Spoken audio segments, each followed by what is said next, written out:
Hello everyone, welcome back to my channel. Really excited for today's video. Today's video is a new series that I'm testing out, so let me know if you guys like it.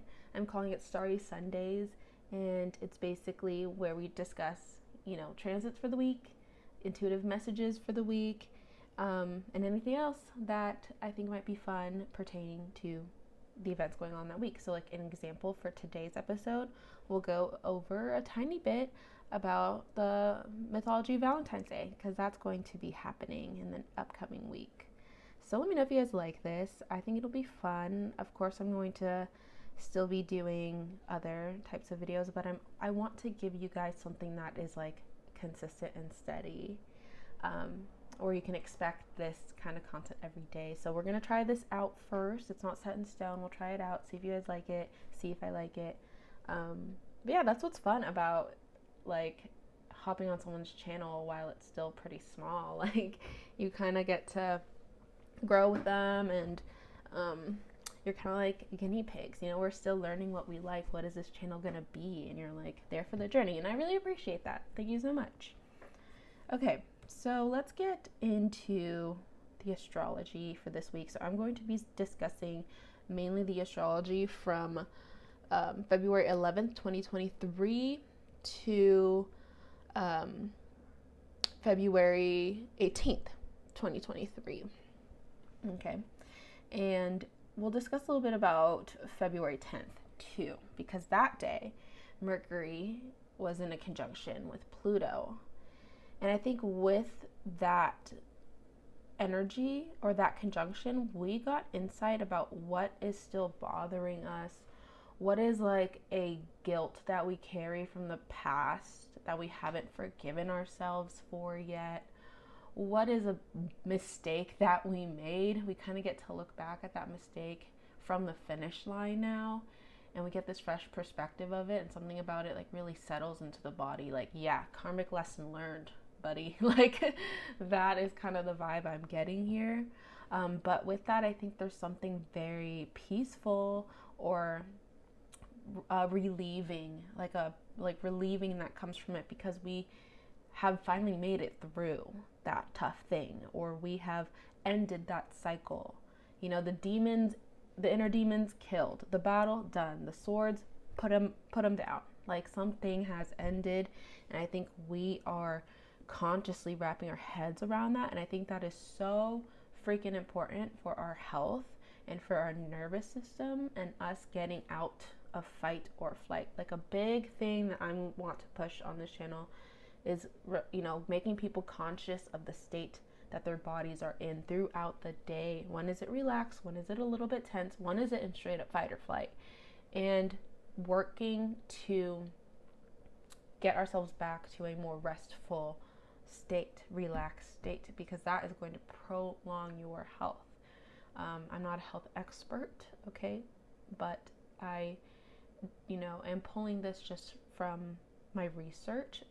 But you can go on and do your own research about calming the nervous system, or talk to your own professionals, professional therapists, professional health consultants, stuff like that, about getting the body out of fight or flight. But I'm here, I think, as a astrologer and occult researcher, I'm here to just make you conscious and aware of it. And I think that is important. And I think it's important to observe where it is that there's chaos in your life. Observe where it is that, things are messy, or things are bothering you. Okay, observe that. Because when you surrender to the chaos and you just let you see that things are chaotic, you surrender to it, you accept it. Yeah, okay, shit's chaotic right now. It's okay. That is when you have the opportunity to finally diagnose what the problem is. Why are things chaotic? Where did we, fall off track and kind of like lose our rhythm? We can locate that, and we can heal that. It's like looking at a plant and seeing like, that one of the stems have died, following that stem all the way back to, the base of the plant, seeing where it started. Oh, okay, it's going on right here. I have maybe like a tiny little bug infection or something that's killing my plants. Now I can heal it. It's the same thing, but just in life situations. We are kind of seeing, where is the problem here with Mercury conjunct Pluto. That happened February 10th, and I think that energy will ring out as Mercury connects with other planets and like relays the lessons and conversation that it had with Pluto when it was conjunct with Pluto. And Mercury and Pluto have a good relationship with each other in terms of mythology. Mercury is like the messenger, and Pluto's the god of the underworld. So Mercury is kind of cool with everybody because he has to talk with everybody and relay all the messages. There's of course, but yeah, Mercury can kind of bounce, and he can hang out with Pluto and relay difficult messages. He can hang out with Neptune and the moon. He can kind of lose himself a little when he's hanging out with Neptune, but Mercury is this messenger god that talks to all the other gods and passes on the lessons. And I think that's why this energy will continue to ring true. And we're catching Pluto at its last degrees of Capricorn, and Pluto entered Capricorn, I think, 2008. And so something about this energy is like, what's done is done here. This is ended. This is done. You can't act this way anymore. You have to have these lessons learned. There's something really karmic about that day. There's something really karmic about this month because of that. What has ended? A big, long-standing battle is the thing I'm getting here. And then we have Mercury moving into Aquarius, February 11th. And this is when Mercury starts to understand the thoughts and the formulas and how it needs to reboot itself, all right? When it was connecting with Pluto and we learned what was bothering us and where's the chaos, Mercury gets into Aquarius and it starts to understand how to get that right. It starts to understand what needs to be innovated, what needs to change. It has the space to do that. It has a charge. The thoughts here are very charged to do that. It can connect the dots now. Mercury's connecting the dots when it enters this sign of Aquarius. And I think that through this we can get out of the box thinking. So don't expect to do things the same way. Don't expect to use the same remedies, the same solutions. You're going to need to come up with new ones here. You're going to need to be flexible here. That's going to be the challenge I'm feeling for this month is, can you be flexible enough? Can you adapt? Can you challenge yourself? So that way you can make these out of box ideas and solutions really work for you. And I think the result, it's going to be really fucking good. It's going to be karmic. Karma, that word is just in my vocabulary today. And I think it might have to do with Mercury in Aquarius because the sign of Aquarius rules over karma. And a lot of people don't know that, but in traditional astrology, it is ruled by the sign of Saturn. Saturn rules over karma. In Aquarius, it's like this guy, the image I have is like this guy with like a check sheet out. He says, all right, you can pass. You need to relearn that, cycle. You can pass. You need to relearn that. Like it kind of, what Aquarius rules over is the ability to look at patterns and systems and how that all binds certain things together. That's why it rules over the World Wide Web, because the World Wide Web is a series of patterns and systems that is binding everything together.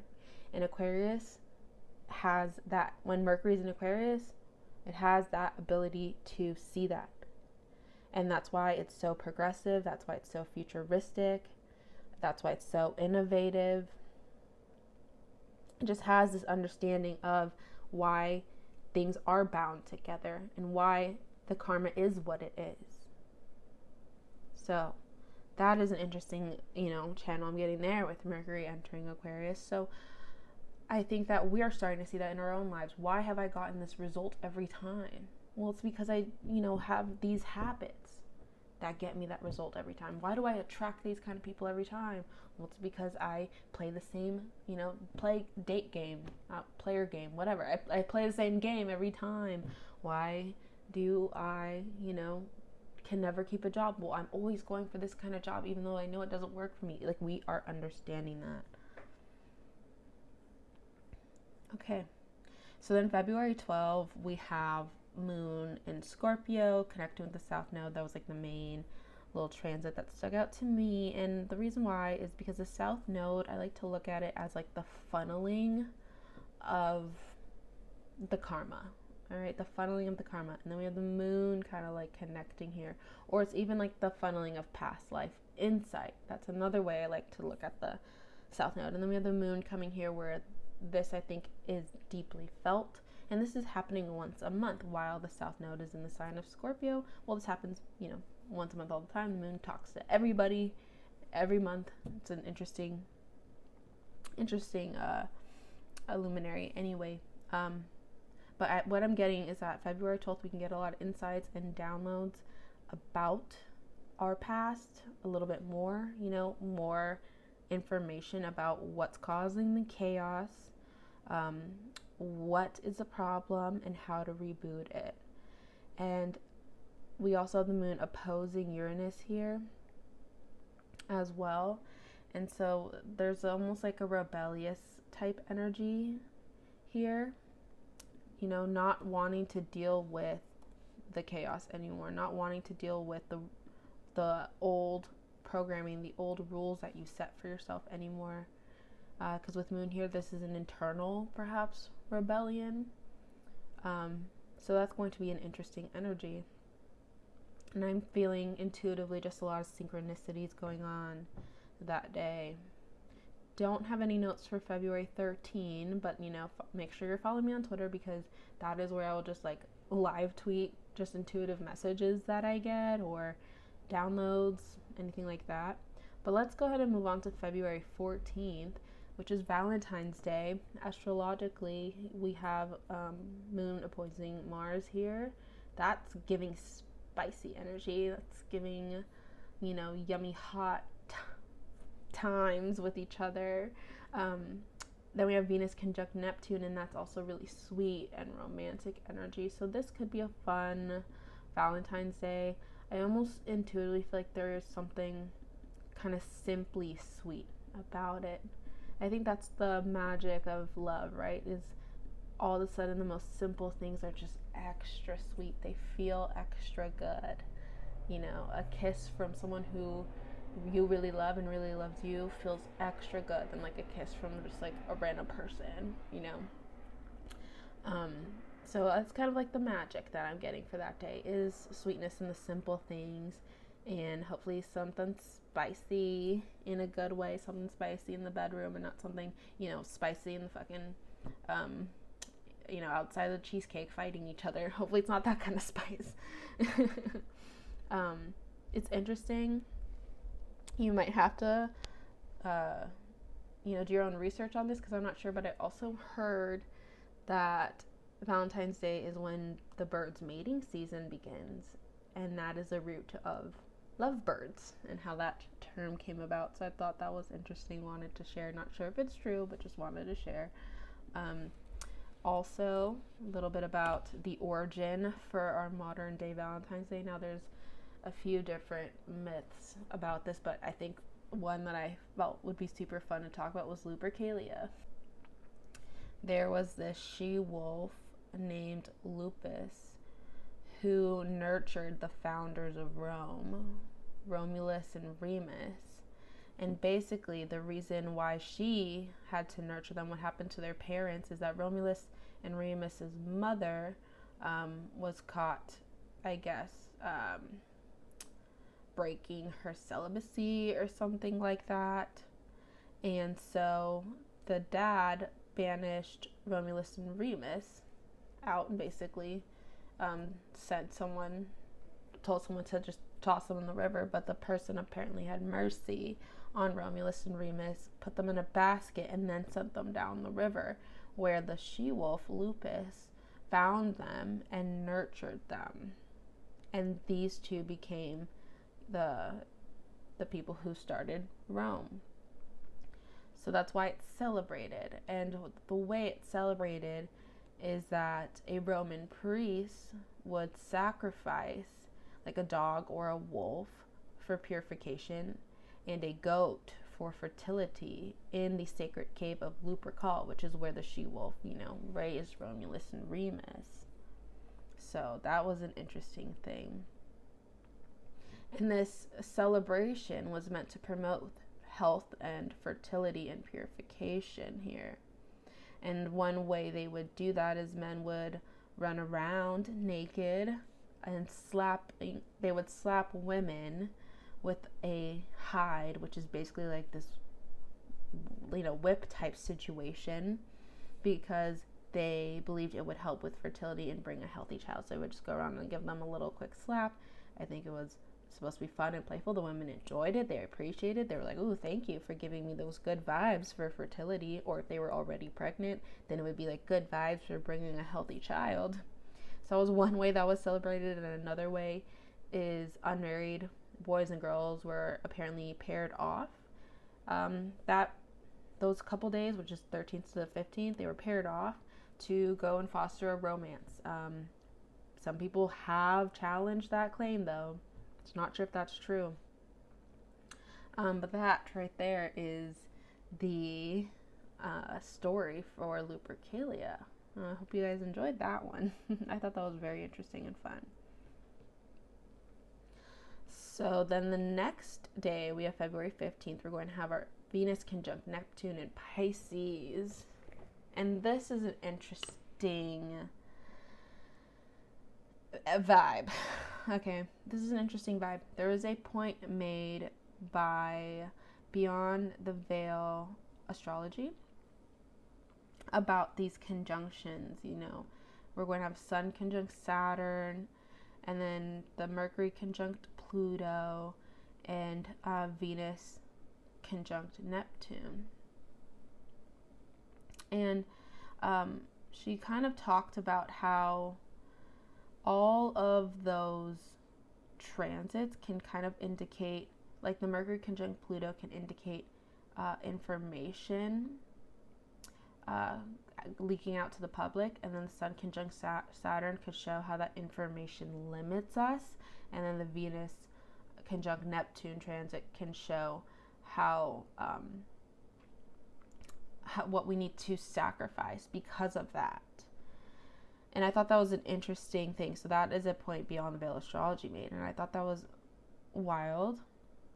It kind of reminded me how the collective still has a lot of fear and trauma from the lockdown. Like the lockdown would be an example of that. You had the news come out that happened, then we were limited, and people had to sacrifice a lot. And so when she said that, it was just reminded me of how perhaps traumatized we are. And I'll kind of get more into that when I talk about Sun conjunct Saturn. So I'm going to save that topic for that transit, which we'll get into right after this. Let me hop back to Venus conjunct Neptune, February 15th. So this is interesting because this can also show, I think, a healing to the collective unconscious. And this is what's tripping me up, is that I think the collective unconscious is trying to heal. So the collective unconscious is what it sounds like, when we were all unaware of pyramid schemes. Now we're all aware of it. All right, that's the collective. We became conscious of that. Or when we were all unaware of like the internet and how these celebrities are actually making money. Now we all know about that, and it's like, pretty self-explanatory. So this to me is telling me there's something healing again with the collective unconscious, where there's some type of like seeing the delusion. So there might be some kind of just information that comes out where we're all like, okay, I knew there was something about it that was off, but okay, so that's what that was. So I wonder what that would be. Again, Beyond the Veil really kind of liked watch her video on, I think, Mercury in Aquarius was a video, or maybe it was Venus, Neptune, I'm not sure, but really good video there. Kind of gave me that idea, and I wanted to relay that to you guys. I think that there's also something very spiritual about this energy as well. Neptune in Pisces, Venus in Pisces, that is very magical energy. So it's interesting. I think this is going to be a really interesting time for occult topics, occult content creators. There might be a little bit of a spike there in your following or something, because maybe people are getting more interested in this kind of stuff, more interested in magical experiences and spirituality and alchemy and the occult. So it's interesting, and I think there's like this underlying call here to connect with the soul, to connect with love. And I was watching this video the other day that talked about like how we are all connected to spirit. So there's spirit. Okay, so there's the source energy, and then there's spirit, and then there's soul. And the way he described it is that the source energy is like the ocean. The spirit were to be if you took a cup of water from the ocean. And then the soul would be you taking that cup and putting like red food dye in it, turning it into like red water, turning it into the soul. So he kind of described how our connection's like that. We have this source, main energy that we are. We are that energy. We're like a little cup of it. And then our consciousness was put in and created us. So that created our soul. So then we have, I wish I could draw this in like a diagram or something, but yeah, think of it like that. The ocean is the source energy. The cup of ocean water would be spirit. And then the red dye would be our consciousness. So then we put that in the spirit cup and we have a person.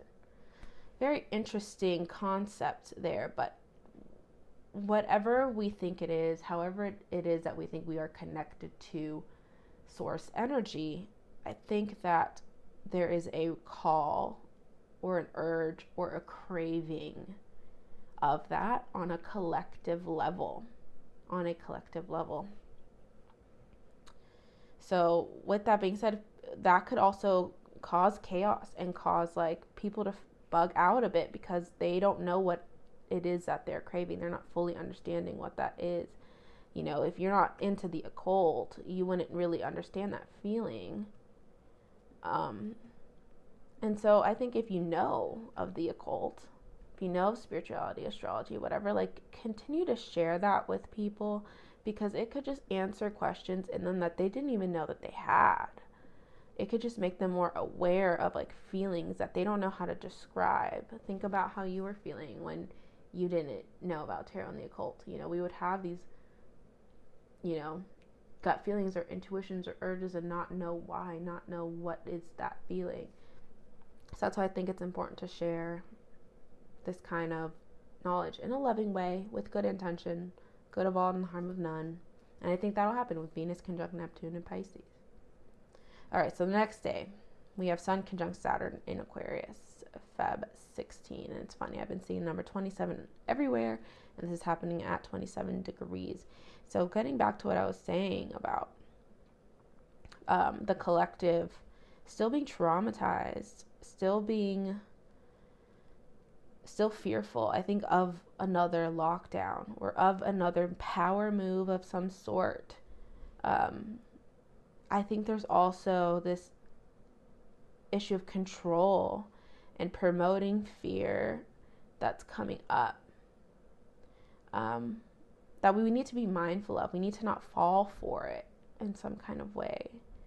We need to not fall for any type of manipulation tactics, which is something that we should all be aware of now. That is something that like,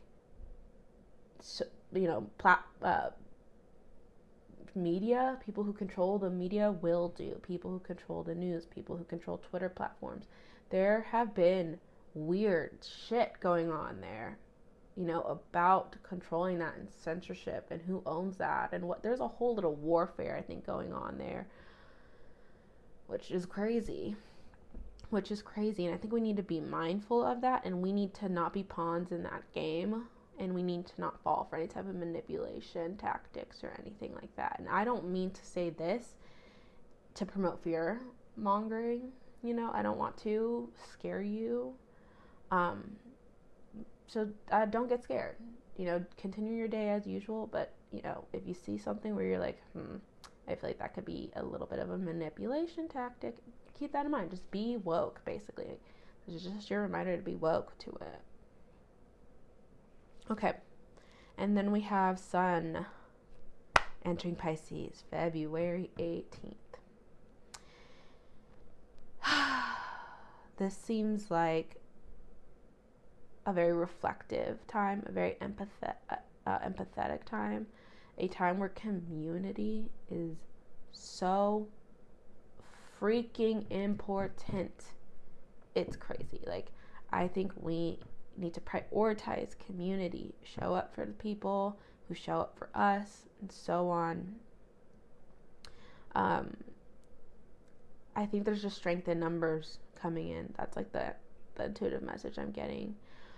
I could see a little bit of a spiritual or personal emphasis going on here with Sun and Pisces. People could be going on like retreats and stuff. People could be booking more readings than usual. People are on a mission here to really understand that spiritual self and that personal self and that soul self. And I'm getting just the intuitive message of rest, all right? And signaling love as often as you can. I'm just channeling this energy a little bit. This also feels like a time where, like, we start to get some light as well. We're starting to get the light. We'll probably feel it a little bit more when Sun is in Aries, but I think we've gone through a lot of heaviness and darkness and tough real life crap these last few weeks of February, even, or this last couple months. I think life has been so up and down, so unreal to people. I think the Sun and Pisces energy is a time to be grounded in the body and to try to keep the word embodiment in mind. Try to rest, try to calm, try to relax, try to let more peaceful times in. Say no to stuff, say no to the chaos. And getting this is light at the end of the tunnel. And this is Sun, at its lowest point in energy. So during Pisces season, I always recommend people take it easy. Think about it the Sun has traveled all the way around the zodiac belt. This is the last sign in the zodiac belt before it finally gets to go into Aries and restart its journey. And so this could sometimes be a point where the Sun is kind of I think a little burnt out, a little tired. So I do recommend taking it easy during Pisces season. And I think this is also where we really see what it is that drains us and where we are ready to sacrifice it, ready to let it go. Because I think everyone has something of that, something that they can sacrifice and let go. Example, a source of money, maybe that money's good, sure, but it is too compromising on your soul or on your morals or on your values or on your time or on your energy. It's let that go. Trust that there's another way to do things. Trust there's another way to make that same amount without having to compromise. So I think there is this energy of the sacrifice happening when Sun enters Pisces. Really interesting energy going on here. So yeah, those were my intuitive messages just for the week. Hope you guys enjoyed this type of video. Let me know if you guys like it. I kind of have some ideas on things we can add to it. Not sure. Yeah, like I said, I'm still learning to see if this is something that I would like to do every week. It was really fun, that I'll say, to like prep all this and to make this video for you. It's always so fun making videos. I love making videos. But yeah, let me know if you guys enjoyed it. Anyways, I hope you guys have a wonderful week. I hope you have a wonderful Valentine's Day too, whether you're celebrating that with somebody, with friends, or alone. Make it a sweet and special day still. But yeah, have a good one, guys.